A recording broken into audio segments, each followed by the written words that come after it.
La Friedrich-Ebert-Stiftung, ou FES, est la plus ancienne et la plus importante fondation politique d'Allemagne. Au cours de ses 90 années d'existence, elle s'est distinguée en Allemagne comme à l'étranger par l'action qu'elle a exercée dans de nombreux domaines. Friedrich Ebert est le premier président de la République allemande élu démocratiquement. Il décède le 28 février 1925.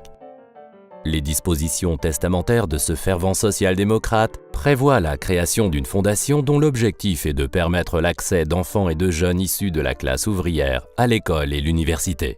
C'est ainsi que le SPD, le Parti socialiste allemand, crée la fondation Friedrich-Ebert-Stiftung le 2 mars 1925.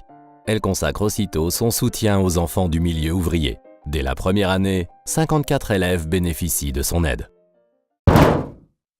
Wir sind wehrlos. Wehrlos ist aber nicht ehrlos. Freiheit und Leben kann man uns nehmen, die Ehre nicht.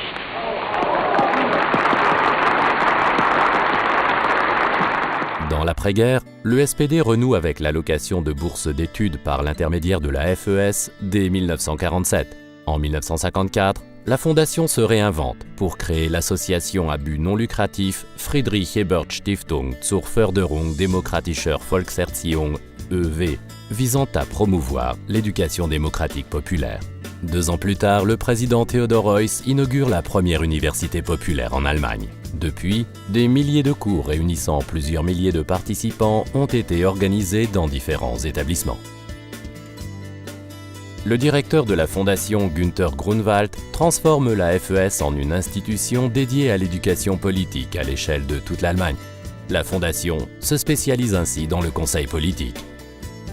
La fondation investit son siège actuel en 1969. Son centre d'archives sur la démocratie sociale, tout comme sa bibliothèque, compte aujourd'hui parmi les plus importants instituts de recherche internationaux sur l'étude de l'histoire du mouvement ouvrier.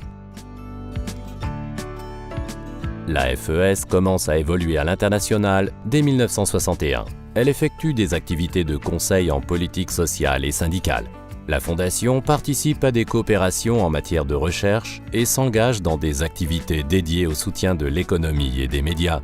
Son action porte essentiellement sur la promotion de la démocratie en Asie, en Afrique et en Amérique latine. Au début des années 1970, elle est également active en Espagne et au Portugal.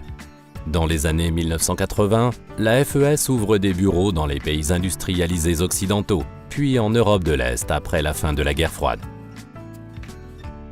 D'autres bureaux sont ouverts dans les nouveaux Länder allemands après la réunification. Ils deviennent le symbole de la nouvelle organisation de l'éducation politique en Allemagne de l'Ouest. Aujourd'hui, la FES occupe également 2 autres bâtiments à Berlin.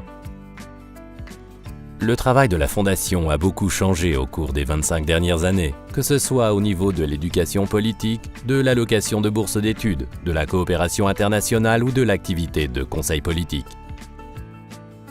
Si un domaine reste cependant inchangé, c'est bien la capacité de la FES à incarner dans le monde entier l'engagement démocratique au nom des valeurs de liberté, de justice et de solidarité.